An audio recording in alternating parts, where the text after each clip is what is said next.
ఇంకా అక్క నెల మీరు గోల్డ్ లెక్కొస్తుంది స్కీమ్ ఎక్కడ కాబట్టి కడతారు? స్టార్టింగ్ ప్రాసెస్ ఏంటి అని అడిగారు కదా! నేనైతే 7 ఇయర్స్ నుంచి గోల్డ్ స్కీమ్ ఖజానాలోనే కడుతున్నానండి. ఈ ఇయర్ అయితే గోల్డ్ స్కీమ్ పేరొచ్చేసి ఫ్లెక్సీ స్కీమ్ మాట. ఇదేంటంటే మనం డబ్బులు కడితే అది మనం కట్టిన డబ్బులకి ఎంత గోల్డ్ అనేది వాళ్ళు మనకి డీటెయిల్స్ ఇచ్చేస్తారన్నమాట. ఫస్ట్ ప్రాసెస్ అయితే మనం షాప్‌కెళ్ళి కట్టుకోవాలి.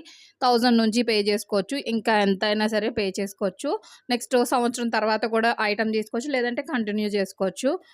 ఫస్ట్ అయితే మనం Aadhaar card, pan card number, next మన పేరు, డీటెయిల్స్, అడ్రస్సు, ఫోను నంబరు, మన సైన్ ఒకటి తీసుకుంటారు. నామినీకి నేమ్ అడుగుతారు. అది కూడా ఇవ్వాలి అంతే. నెక్స్ట్ టైమ్ నుంచి మనం షాప్‌కెళ్ళాల్సిన పని లేదు. యాప్ మన ఫోన్‌లోనే వేసేసుకొని ఎవ్రీ మంత్ ఫస్ట్ తారీఖు నుంచి 31 తారీఖు లోపు మధ్యలో ఈ నెలలో ఏదో ఒక రోజు మనమైతే కట్టేసుకోవచ్చు. తక్కువ గోల్డ్ కాస్ట్ ఉన్న రోజు కట్టుకుంటే గనక మనకి ఆ రోజు గోల్డ్ కాస్ట్‌కి మనకి గోల్డ్ అనేది కొంచెం ఎక్కువ యాడ్ అవుతుందన్నమాట. ఈ వీడియో మీకు నచ్చితే లైక్ చేయండి. సబ్స్క్రైబ్ చేసుకోండి.